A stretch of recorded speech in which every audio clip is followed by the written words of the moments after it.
This is Pot Spread. नमस्कार।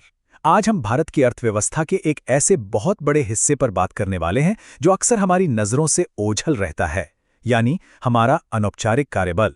हम इसकी सामाजिक आर्थिक हकीकत को समाजशास्त्र के नजरिए से समझने की कोशिश करेंगे, जो आपकी परीक्षा की तैयारी के लिए एक बहुत ही मजबूत आधार तैयार करेगा।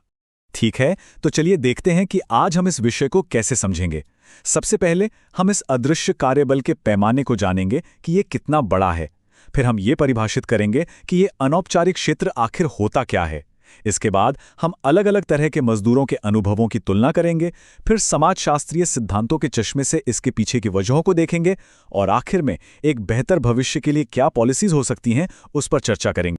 चलिए शुरुआत करते हैं इस क्षेत्र के विशाल आकार से।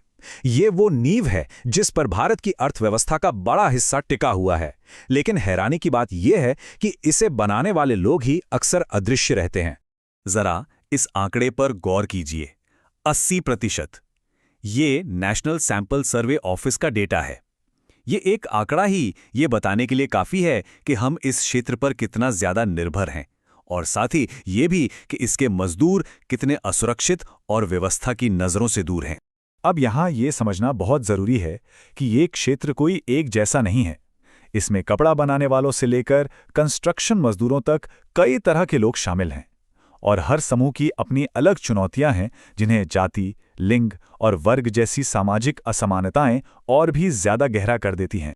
अच्छा, इसका सही तरीके से विश्लेषण करने के लिए हमें पहले इसकी एक साफ परिभाषा चाहिए। तो चलिए देखते हैं कि असल में ये अनौपचारिक क्षेत्र है क्या। तो देखिए, अंतर्राष्ट्रीय श्रम संगठन यानी ILO इसे बहुत सीधे सीधे परिभाषित करता है। इसका सार है औपचारिक नियमों का अभाव, मतलब जहां कोई तयशुदा लेबर कानून, सामाजिक सुरक्षा या काम करने की सुरक्षित परिस्थितियां ना हों। यही वो जड़ है जहां से इन मजदूरों की ज्यादातर परेशानियां शुरू होती हैं। और ये स्लाइड उन आम बातों को दिखाती है जो इन अलग अलग व्यवसायों में एक जैसी हैं, जैसे कि कोई फॉर्मल कॉन्ट्रैक्ट नहीं होता, तनख्वाह कम और अनियमित होती हैं, और अक्सर ये काम जाति और लिंग के आधार पर बटे होते हैं जो मौकों को सीमित कर देते हैं। हाँ, ये बात सही है कि इन सभी मजदूरों के संघर्ष काफी मिलते जुलते हैं, लेकिन उनकी किस्मत अलग अलग बाजार की ताकतों, उनके हुनर और सामाजिक हालातों से तय होती है।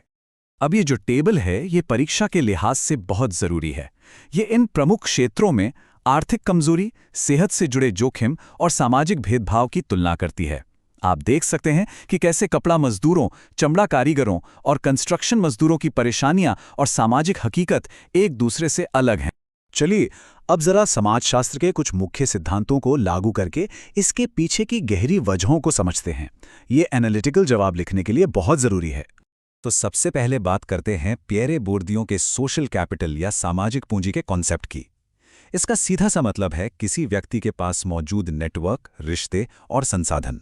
जैसा कि स्लाइड में बताया गया है, इन मजदूरों के पास अक्सर इसकी बहुत कमी होती है, जो उन्हें गरीबी के चक्र में फंसाए रखती है। इसका एक बिल्कुल साफ उदाहरण हमें पारंपरिक कारीगरों में देखने को मिलता है। जाति के आधार पर होने वाला भेदभाव सीधे तौर पर उनकी शिक्षा, पैसों तक पहुंच और नेटवर्क को सीमित कर देता है। नतीजा, उनकी सामाजिक पूंजी कम हो जाती है और वो हाशिए पर ही रह जाते हैं।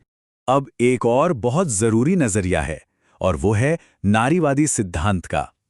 ये उन क्षेत्रों के विश्लेषण के लिए बहुत जरूरी है जहां महिलाएं बड़ी संख्या में काम करती हैं। यह हमें दिखाता है कि कैसे महिलाओं के काम को कम आंकना सिर्फ एक सांस्कृतिक बात नहीं है, बल्कि ये अनौपचारिक कपड़ा क्षेत्र की एक मुख्य आर्थिक सच्चाई है, जिससे मजदूरी कम होती है और शोषण बढ़ता है। और आखिर में एंथनी गिडेंस का सिद्धांत, ये हमें व्यक्तिगत फैसलों और व्यवस्था की बाधाओं के बीच के रिश्ते को देखने में मदद करता है। तो यहाँ समझने वाली बात यह है कि एक तरफ मजदूर अपने जीवन को बेहतर बनाने के लिए फैसले लेते हैं, जैसे काम के लिए शहर आना, ये उनकी एजेंसी है। लेकिन दूसरी तरफ जो व्यवस्था है वो ठेकेदारों के दबदबे और सुरक्षा की कमी के कारण उनके आगे बढ़ने के रास्ते को बहुत मुश्किल बना देती है। अच्छा, तो इन सब चुनौतियों और सिद्धांतों को समझने के बाद सवाल ये उठता है कि इसका समाधान क्या है। तो अब हम उन जरूरी नीतिगत कदमों पर ध्यान देंगे जिनकी आज जरूरत है। देखिए, सबसे बड़ा और बुनियादी बदलाव सोच में लाना होगा। मजदूरों को सिर्फ मजदूर नहीं, बल्कि अधिकार वाले नागरिक के रूप में देखना होगा। यही सार्थक बदलाव की पहली सीढ़ी है। तो ये कुछ ठोस कदम हैं जो एक स्पष्ट ढांचा देते हैं। इसमें न्यूनतम मजदूरी और सामाजिक सुरक्षा जैसी बुनियादी चीज़ों से लेकर कौशल विकास और यूनियन बनाकर मजदूरों को मजबूत करने तक की बात है। तो कुल मिलाकर हम इस एक बड़े विरोधाभास पर आकर रुकते हैं कि हमारी अर्थव्यवस्था की नींव का एक बहुत बड़ा हिस्सा उन्हीं लोगों के शोषण और हाशिए पर रहने से बना है जो उसे चलाते हैं। और आखिर में हम इस एक सवाल के साथ इस चर्चा को समाप्त करते हैं। एक अर्थव्यवस्था वास्तव में कैसे तरक्की कर सकती है जब उसकी नींव ही अनिश्चितता पर टिकी हो? ये एक ऐसा सवाल है जो हमें विकास और सामाजिक न्याय के हमारे मौजूदा मॉडल पर दोबारा सोचने के लिए मजबूर करता है।